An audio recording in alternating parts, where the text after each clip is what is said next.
Selamat pagi teman-teman, kita berjumpa lagi ya dalam episode masih tentang Think and Grow Rich ya, membahas buku dari Napoleon Hill, judulnya Think and Grow Rich.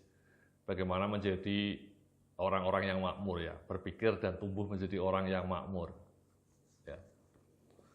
Jadi dalam slide sebelumnya dalam segmen sebelumnya kita sudah bicara mengenai 4 langkah untuk menjadi lebih makmur. Sekali lagi, Anda harus rumuskan financial goals Anda, kemudian tumbuhkan prasangka positif ya, prasangka positif kepada Tuhan yang Maha Pemurah. Jadi prasangkanya optimis, prasangkanya positif terhadap Tuhan yang Maha Pemurah.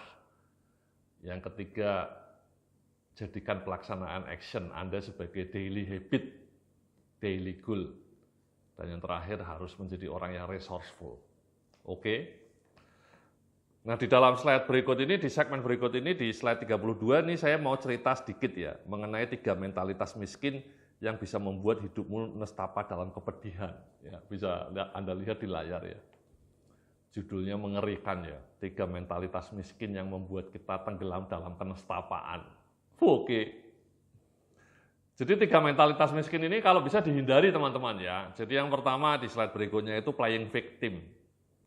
Playing victim itu terlalu mudah menyalahkan pihak lain atas kegagalan yang kita alami. Ya, jadi ketika misalnya karirnya stuck, nyalahin atasan. Pak Yudi, atasan saya tidak fair, perusahaan saya tidak fair. Tidak ada jaminan karir di perusahaan ini. Itu menyalahkan orang lain. Atau kalau bisnisnya gagal ini gara-gara ekonominya susah ini, lagi susah ekonominya. Itu playing victim, teman-teman. Ya, atau misalnya Anda merasa tidak bisa sukses karena Anda tidak punya privilege, padahal Anda sudah lulus D3 ya. Kalau di Indonesia itu kalau Anda lulus D3, itu Anda sudah punya privilege ya. Jadi kalau ada orang lulusan D3 apalagi S1 bilang tidak punya privilege itu katrok menurut saya. Kalau Anda sudah bisa menyelesaikan kuliah D3 atau bahkan S1, Anda itu tidak punya alasan untuk mengatakan Anda tidak punya privilege. Anda sudah punya keistimewaan kalau Anda bisa sekolah sampai D3. Intinya playing victim itu menyalahkan pihak lain ya, menyalahkan faktor lain di luar kendali Anda. Dan menurut saya itu sikap yang naif. Ya. Kalau Anda tidak berhasil, ya Anda lebih baik fokus pada introspeksi pada diri Anda sendiri. Kenapa Anda belum berhasil? Sering itu di Twitter atau di media sosial lain tuh netizen itu playing victim ya. Itu mungkin memuaskan jiwa mereka ya, memuaskan hati mereka ya, mereka seolah-olah korban. Tapi sikap seperti itu tidak akan mengubah nasib mereka selamanya. Jadi mereka seolah-olah seperti katarsis saja, seperti pelampiasan frustasi dirinya ya. Ngomel-ngomel di media sosial, menyalahkan pihak lain. Boleh dengan ngomel-ngomel itu dia mungkin puas, tapi besoknya, minggu depannya orang ini tidak akan berubah nasibnya. Jadi saya percaya itu orang-orang yang suka playing victim di media sosial itu, dugaan saya orang itu akan stuck nasibnya. Karena memang mentalitas orang itu selalu menyalahkan keadaan, bukan malah fokus pada apa yang masih perlu diimprove dari dirinya untuk berbuat lebih baik dan kemudian improve. Ya, oke. Saya punya teman satu orang ya, yang saya juga sudah sering cerita. Dia lulusan SMP. Teman saya ini lulusan SMP. Namanya Darmanto. Dia dulu buruh sablon, gajinya hanya UMR ya di Jakarta. Kalau dia playing victim mungkin dia nyalain bosnya, gaji saya kecil. Ya, UMR aja nggak nyampe, dia mungkin marah-marah menyalahkan bosnya. Tapi dia tidak punya mentalitas playing victim. Dia merasa bahwa yang bisa mengubah nasib saya diri saya sendiri, Pak Yudi. Sehingga ngapain dulu dar kamu? Ya saya tiap malam belajar, baca buku mengenai internet. Saat itu saya terkagum-kagum dengan internet. Sekitar tahun 2010-an itu. Dia pelajari semua hal tentang internet, bagaimana cara bikin website. Padahal dia anak lulusan SMP, Mas ya, teman-temannya. Akhirnya dengan baca buku di Gramedia, dan dia tidak beli bukunya karena dia tidak punya uang. Dia baca di Gramedia di tempat seringkali dia dimarahin oleh satpamnya toko buku Gramedia. di Jakarta Barat ya. Dia aslinya orang Pemalang, tapi waktu itu merantau ke Jakarta Barat, jadi buruh sablon di Jakarta Barat. Dia ke Gramedia yang ada di Mall Ciputra itu, tiap malam, kemudian setelah itu mampir ke warnet, mempraktekkan apa yang dia pelajari. Dia lakukan terus-menerus tuh, berbulan-bulan lamanya. Tiap malam dia menghabiskan waktu baca buku dan kemudian praktek di warnet. Sampai akhirnya dia bisa bikin website. Itu kan gila. Dan kemudian dia menjual jasanya bikin website kepada orang lain. Dan laku ya, ada satu dua akhirnya dia merasa ini sudah waktunya saya resign. Dia resign untuk full time. Dan sekarang usahanya makin maju, karyawannya sudah ada 10. Itu kan. Jadi dia tidak playing victim. Dia tidak menyalahkan bosnya, dia tidak marah-marah gajinya kecil. Dia lebih baik memperbaiki dirinya, belajar internet, dan kemudian bikin jasa desain website, sama jasa SEO sekarang ya, Search Engine Optimization. Dan akhirnya sekarang dia pulang ke Pemalang, usahanya di Pemalang, jasa website, dan karyawannya lebih dari 10. Anda bisa googling, namanya darmanto.com. Jadi itu teman-teman ya, jadi alih-alih playing victim lebih baik do something untuk improve yourself. Oke. Kemudian mentalitas kedua yang sering terjadi itu sense of bitterness ya. Terlalu mudah nyinyir dan dengki atas kesuksesan orang lain, itu juga sering muncul nih di media sosial. Sebaliknya kalau ada orang sukses yang kena masalah, semua netizen tepuk tangan gitu ya, merasa happy, itu kan tanda bitterness juga ya. Jadi merasa happy kalau orang lain susah, dan sebaliknya dirinya merasa dengki kalau orang lain sukses gitu ya. Jadi tidak ingin ada orang lain sukses. Sekali lagi, kalau orang lain sukses dia dengki, kalau orang lain susah dia happy gitu ya.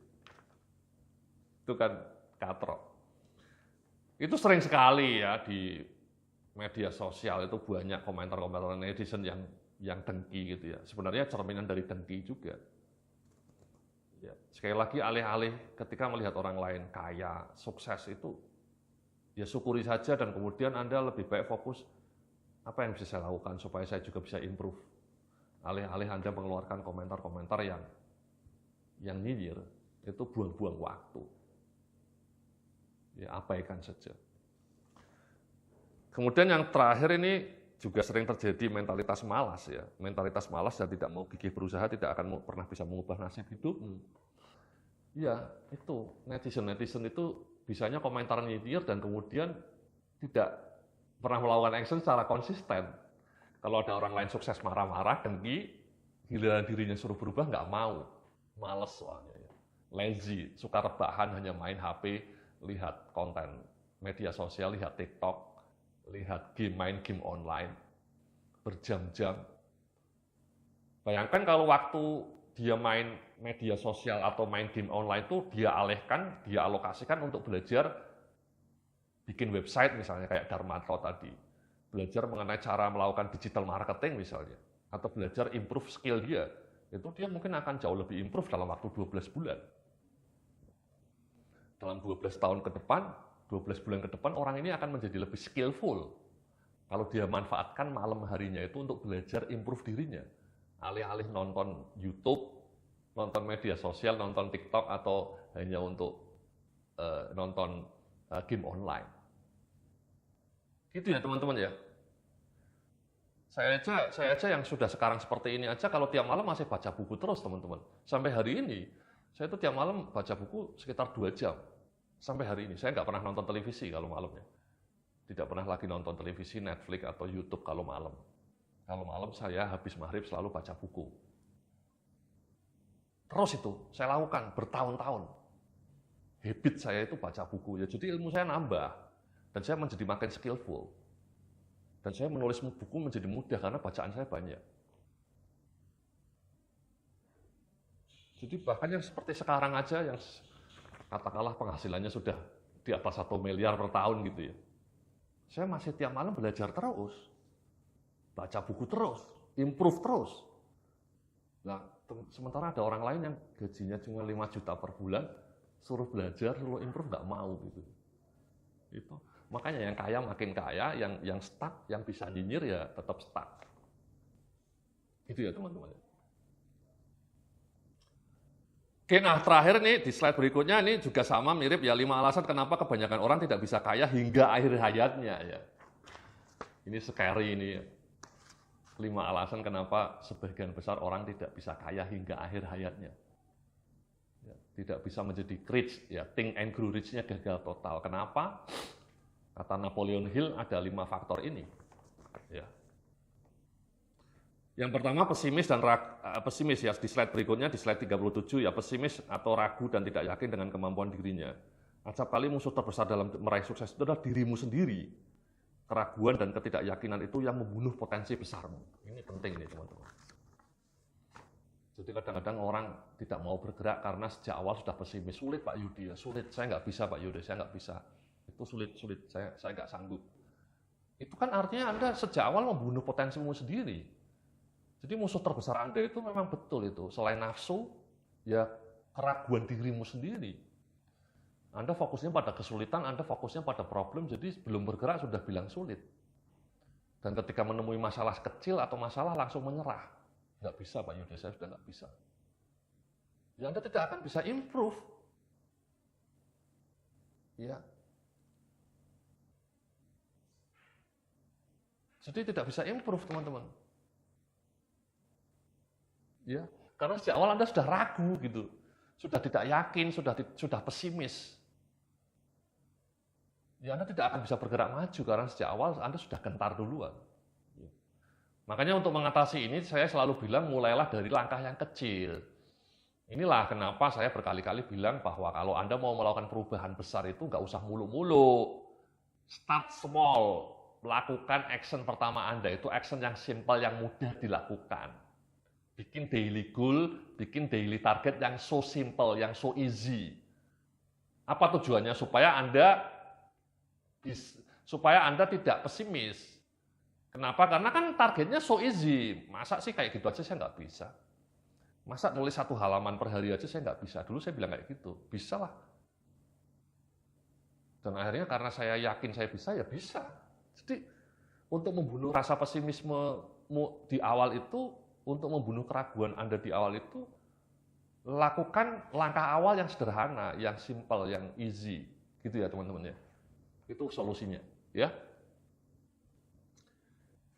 Nah yang kedua, alasan kedua kenapa banyak orang gagal sampai akhir hayatnya itu learning spiritnya buruk dan akhirnya membuat skill stagnan. Level skill yang solid selalu akan menentukan sukses finansial masa depan. Kalau skill stagnan, bagaimana income akan bisa naik? Ya ini teman-teman, ini penting, ini skill. Jadi saya yakin income orang itu berbanding lurus dengan skillnya. Dan banyak orang terjebak low income karena skillnya emang low. Jadi begitu banyak jutaan orang penghasilannya kecil karena terjebak pada pekerjaan yang low skill, yang hanya cuma admin doang, tidak punya nilai tambah. Kenapa dia terjebak pada low skill? Ya karena dia tidak punya skill yang bagus. Sesederhana itu teman-teman. Jadi ini alasan kenapa banyak orang miskin atau banyak orang yang lulusan S1 atau lulus D3 tapi tetap stuck. Karena dia mengandalkan ijazah, padahal ijazah kan bukan skill. Jadi dia di kantor kerjaannya hanya admin doang. Bikin laporan dan gajinya nggak seberapa. Lain kalau misalnya Anda punya keahlian digital marketing misalnya, Anda jago bikin search engine optimization misalnya kayak Darmanto tadi, Anda bahkan bisa menjual skill Anda. Atau kayak saya misalnya, saya jago bikin materi presentasi, saya jual materinya dan kemudian laku dan saya bisa makmur. Atau saya punya training skill, ya saya sering ngajar, ngisi training saya 1 hari dibayar sampai 15 juta, 20 juta, jadi saya 2 hari ngajar dibayar 40 juta. Itu kan penghasilan yang maknyus. Nah kenapa saya bisa? Karena saya training skillnya jago. Saya punya skill mengajar yang bagus. Saya punya jasa konsultan. Dibayar mahal juga jasa konsultan saya. Saya kalau punya project konsultan itu dibayar sampai 100 juta per project. Padahal projectnya cuma 1 bulan. Kenapa saya bisa ngecas sampai 100 juta? Karena skill saya mahal. Skill jasa konsultan saya mahal. Nah, kok bisa saya bisa jadi konsultan? Ya karena saya belajar. Saya baca buku banyak banget, saya baca internet, baca artikel di internet. Learning spirit saya tinggi gitu. Ya kayak tadi Darmanto. Itu kalau dia cuma playing victim, kemudian dia hanya jadi buruh sablon, sampai hari ini dia gajinya mungkin cuma 5 juta, 5 juta aja nggak nyampe mungkin. Karena dia cuma buruh, cuma 3 juta. Kalau skill dia stuck hanya jadi buruh. Tapi dia waktu itu learning spirit-nya luar biasa, cetar membahana learning spirit dia. Meskipun cuma lulusan SMP, dia tiap malam belajar di Gramedia, belajar ke warnet. Nah sekarang dia jadi jago ahli search engine optimization. Dia jadi Google Marketing, dia pakar Google Marketing. Itu kan gila, padahal lulusan SMP dari Pemalang lagi. Tapi sekarang dia bisa mengklaim dirinya sebagai ahli SEO. Mengklaim dirinya sebagai ahli Google Marketing. Dan dia ngecas jasanya itu mahal. Dan saya tanya, penghasilanmu berapa dari sekarang tiap bulan? Itu dia bilang 75 juta. Penghasilan bersih dia sekarang, 75 juta. Padahal dulu waktu jadi buruh gajinya cuma 3 juta. Jadi naik sampai puluhan kali lipat itu. 20 lebih, 25 kali lipat. Mana ada, kamu kalau skillnya stuck, gajimu naik paling 5%, 10%. Darmanto naiknya sampai 25 kali lipat. Gila itu. Kenapa bisa seperti itu? Ya skill dia menambah. Nambahnya dramatis dan dia menekuni skill yang memang laku dijual. Dan kenapa dia bisa ya? Karena tiap malam dia belajar berjibaku, belajar otodidak gitu ya teman-teman. Sekali lagi kalau Anda hanya menghabiskan waktu untuk browsing untuk main media sosial, nggak ada gunanya, nggak ada dampaknya bagi skill Anda, ya nasib Anda akan stagnan selamanya. Tidak akan mungkin bisa dapat 75 juta per bulan. Oke. Kemudian di slide berikutnya ini penyebab kegagalan ketiga itu NATO ya, no action think only atau talk only ya, no action talk only. Nasib seseorang tidak akan berubah jika hanya dia sibuk mikir dan menganalisis dan melamun tapi zero action. Jika orang itu hobi rebahan dan mager, maka nasib dia pasti akan selalu stuck. Ya ini saya punya teman ya, saya mau cerita saya punya teman. Teman saya ini lulusan S2. Dari Australia lagi, itu kan pinter ya. Dia dulu resign seperti saya, pingin punya usaha konsultan sendiri seperti saya. Dia minta advice dari saya. Nah saya 10 tahun yang lalu, saya sudah bilang sama dia, tolong kamu bikin channel YouTube, tolong kamu bikin blog, kemudian kamu isi dengan konsisten. Kenapa Pak Yudhya? Karena kalau nanti blogmu laku, pembicaranya banyak, pengunjungnya banyak, yakinlah nanti Anda akan terkenal dan akan ada banyak klien. Oh gitu Pak Yudhya, ya sudah, oke, insya Allah saya kerjakan. Tapi 10 tahun berlalu dan dia tidak melakukan itu semua teman-teman. Dia tetap tidak punya blog, dia tetap tidak punya channel YouTube, bayangkan itu. Ya, jadi dia hanya mikir, menganalisis bagaimana caranya bikin blog, bagaimana caranya bikin YouTube.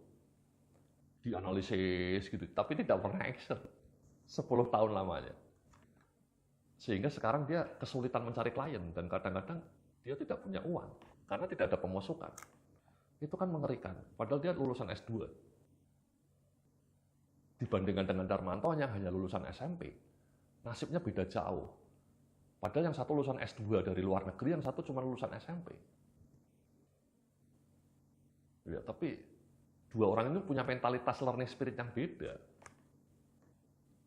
Darmanto langsung action. Nah banyak orang lulusan S2, ya mungkin bukan di luar negeri ya, S2 dari dalam negeri banyak yang juga masih nganggur.